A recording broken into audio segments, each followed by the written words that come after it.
Hey everyone, it's Lady Night, and today I'm going to do the second day of the 7 days 7 VRs challenge from Y on the Cusp Tarot. And today's topic will be Tarot Happiness. That was a hashtag that was put out by Amy from Strength Reversed, and her video will be in the description box so you can check it out. And she has 16 things on her list. I only have 13, but even 13 is good. So they are in no particular order, and yeah, let's just get started. Okay, number 1, telling someone I read cards and getting a positive response, maybe even being asked for a reading. And I think for someone who is in the tarot closet still, telling someone that I read cards and waiting for that response, not really being sure, okay, how are they going to react? That's always a bit scary, but when they do give me a positive feedback, even being like, oh, you read tarot cards, would you read for me? And sure, yeah, good practice for me, and if that helps to get the conversation starting, and maybe they ask a couple questions like, why do you do this? How does it work? That's always a bonus. Okay, number 2, finding a deck I was looking for a long time.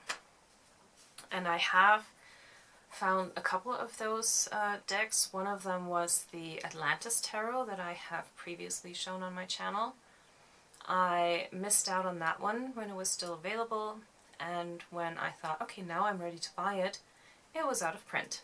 And so I looked for a long time, and I ended up finding it, and so now I have it. Another deck that I was looking for was the Arcus Arcanum. And this one is 33 years old now. And I just got this a couple of months ago. It's usually being sold for more than 100. And I was not willing to pay that much, but I found someone who was selling a whole bunch of decks, and this was one of them. And she didn't put a price on it, she just said, well, make me an offer. I made an offer, she accepted, and I got it. And number 3 is not breaking the bank over a purchase like this. So I have a limit for my card purchases, and that's 50 bucks. That's where I draw the line. If anything is more expensive than that, it doesn't matter how much I want it, I'm just not going to get it. So this one I got for 40. That's the offer that I made, and she accepted. And so I got it for 40. I could choose between this one, and she also had one that comes in these like VHS tape kind of boxes with the guidebook. And I thought that one would probably be more expensive, so I'm just going to aim for the smaller one with the little white book, because I had already seen the guidebook being sold separately on Amazon, and so I just got that. And then, as soon as I got that, I was looking on Amazon, and I usually just type in tarot cards or tarot deck, and this time I typed tarot set to find decks that have guidebooks. And I found this thing right here. It is a German set of this deck, but it has a different book that goes with it, and it's this one is all about career and jobs and callings, and it only says on the back that this is the Arcus Arcanum Tarot. It didn't say that anywhere in the title, so sorry. When I looked for the deck on Amazon, this thing didn't show up. So, but yeah, I found it, and it was only 20. So I paid only half as much as I paid for the other one. And so now I have a backup deck, and that's just pretty awesome. I got cat hair. Nah. Cat people know what I'm talking about. Okay. Number 4. The moment when I trim the last card and then seeing the deck trimmed and pretty and not having any regrets, that's the biggest part. I have trimmed quite a few decks. The first one that I trimmed was actually this one, but this is my backup copy. And I trimmed the other one that I got. So now they look like one big comic book to me. Because the style is very comic book-like. For example, this is Temperance. Does it focus? Yeah. Let's see what else we have. Yeah, the people in the cards, they all pretty much have the same kind of appearance. Does that focus? Hello.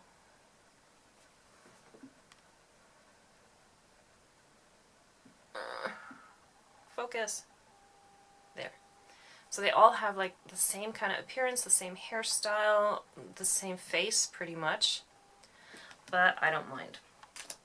And so to have this as an out of print deck, and this one being the first one that I trimmed, yeah, that was pretty bold, but I did that because I saw a video from someone who also had this deck, and she trimmed it and she showed the before and after pictures, and I loved it, and that's why I decided to do it.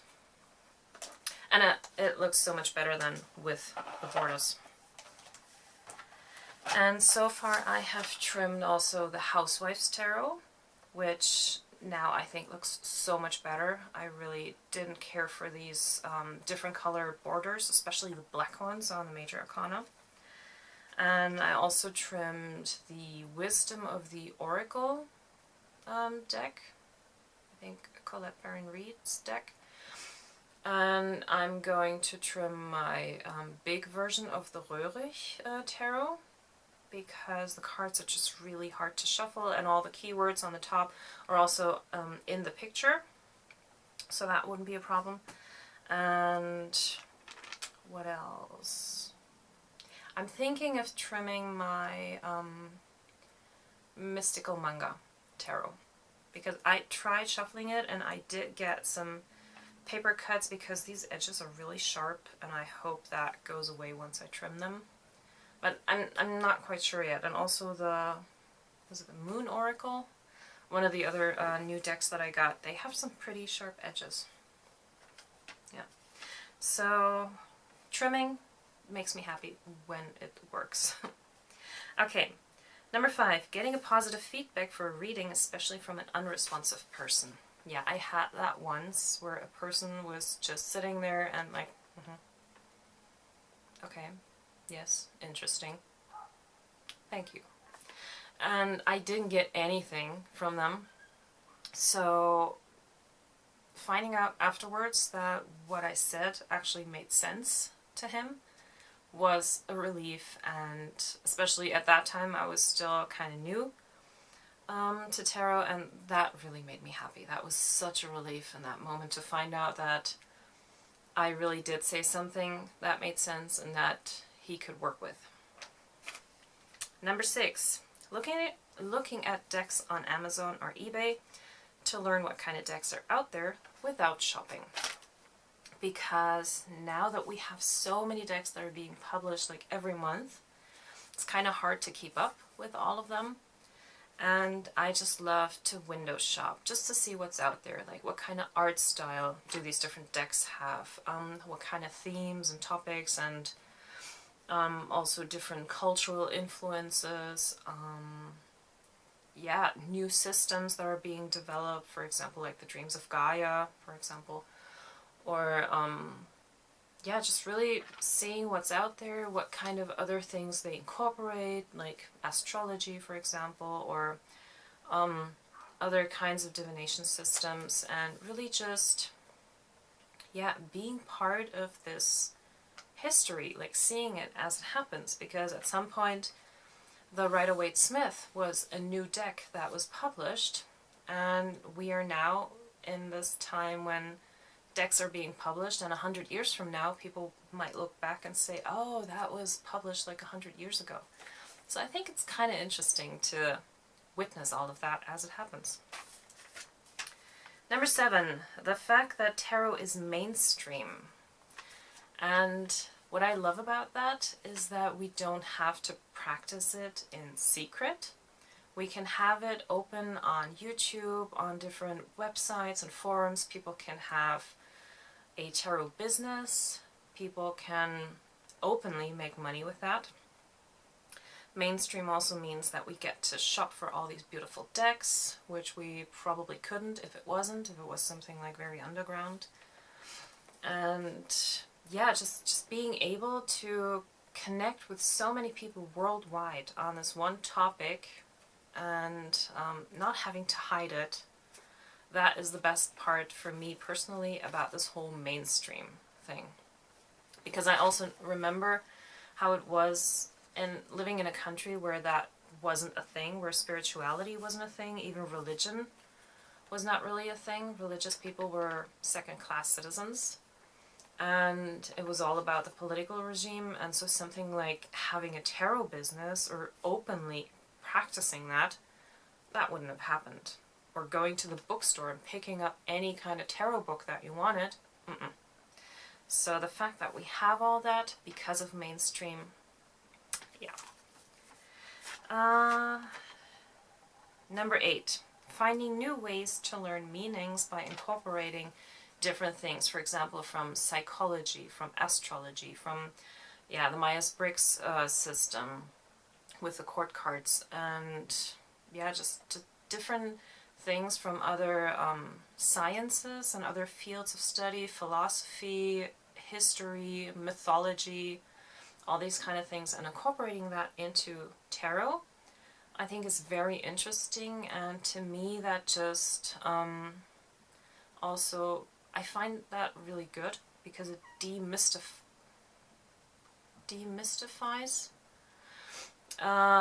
English is my second language, so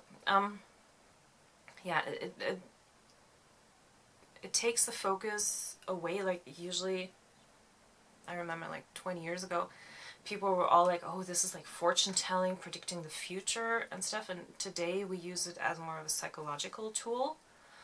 And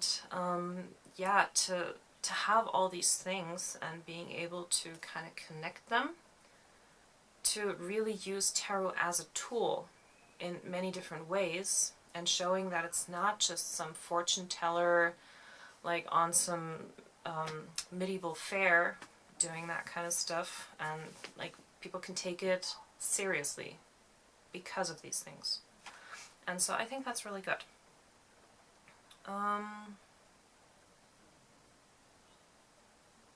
Number 9, reading for myself to understand. I have cat hair. Sorry. Yeah, I just cuddled with my cat.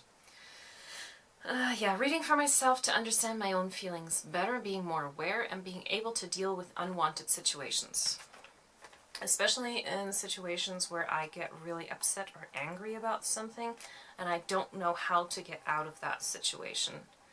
And even though in my mind it may seem very logical to just let go, but in my heart or my gut, that takes a while until that feeling gets there. And so to see it in the cards is always easier if someone else tells you this, and then it's like, oh, instead of just thinking it for yourself. And for my cards to really be like, girl, you know what to do, so stop putting it off. Or, stop bitching, just get on with it. That kind of thing, like really having this honesty from the cards and realizing, it is what I need to do, and then doing it and realizing, this was helpful in that moment. That makes me really happy, and I'm glad I turned to the cards. Number 10, the idea that I don't have to read reversals, that it's optional for me. I struggle with reversals. I never really know what method to apply. Like, is it the complete opposite? Is it something from the past that we're moving out of now? Is it a shadow aspect? So many different things that could be read into a reverse card. And I've always been very unsure about it, and that's why I didn't do it. And I bought a book that deals with tarot reversals, and I'm going to read it. I'm going to practice a little bit, and then I'm going to decide whether I want to do it or not. But so far, it is very comforting to know that I can still be considered a tarot reader, even though I don't read reversals. Number 11, when the Hierophant is called the High Priest. And that's why I love this deck so much, because here, the Hierophant is called the High Priest. Let's see. And he doesn't look anything like the Pope. Like, he really looks like some kind of priest from a magical realm or something. And just to give a little bit of context, like here is the High Priestess. And I love that these two cards go together and they're actually a team. Like, they have the same kind of setting, almost the same wardrobe. She has the moon, he has the sun around, like the necklaces have that, and it's also in their crowns and all that. And so these cards really belong together, and they are a unit, and they are framing the Empress and the Emperor. And I love that. And usually when I read with like classic Rider-Waite-Smith cards where the Hierophant looks like the Pope, I don't really want that card to show up. But with this deck, when this card comes up, I'm so happy. I'm really happy to see this card. I love it. Because it's also my birth card, the Hierophant. And so with this deck, I was able to reconcile all these issues that I had with this card. And going from here back to the Pope figures, I can kind of see that, okay, this was then. The Pope is kind of more the modern thing, and this was like the old ways. And yeah, kind of take the responsibilities that he had and put that onto the new Pope version. It's just they wear different clothes and they may look at things in a different way, but it's actually still kind of the same thing, just a different perspective, different time. Yeah, but having him as the High Priest is definitely something that makes me happy. Let's see. Also something that makes me happy, number 12, watching TarotTube and learning all these things and having so much information, having the ability to connect with other people who also share the love for tarot and talking to one another, even if we're halfway across the world. Because I'm in Europe and a lot of people that I watch are in America, and so I can't just, meet these people face to face, and the fact that we can communicate through the videos and in the comments section or in live chats and all that, I really love that. And yeah, that's just great. And the last thing is something from the past. I, like the first cat that I had, whenever I would shuffle my cards to read for myself or for someone in my family, no matter where he was, he would always get up and come straight to me and then lie down next to me, and then I would do the reading, and it was like picture perfect. The witch, her cat, and then, yeah, the cards. Sometimes he would even lie on top of the cards so I couldn't see them. But yeah, having him there and just like, as soon as I started shuffling, he would be like, oh, she's shuffling the cards. I need to go there. So that was something that made me really happy. Yeah, bless him. Yeah, that was my list of my tarot happiness. Thank you, Amy, for putting that out there. That was a really interesting thing to think about. And tomorrow, day 3, let's see, I will answer the hashtag 10 questions every tarot reader should answer. So that should be interesting. Thank you for watching, and see you in my next video. Bye!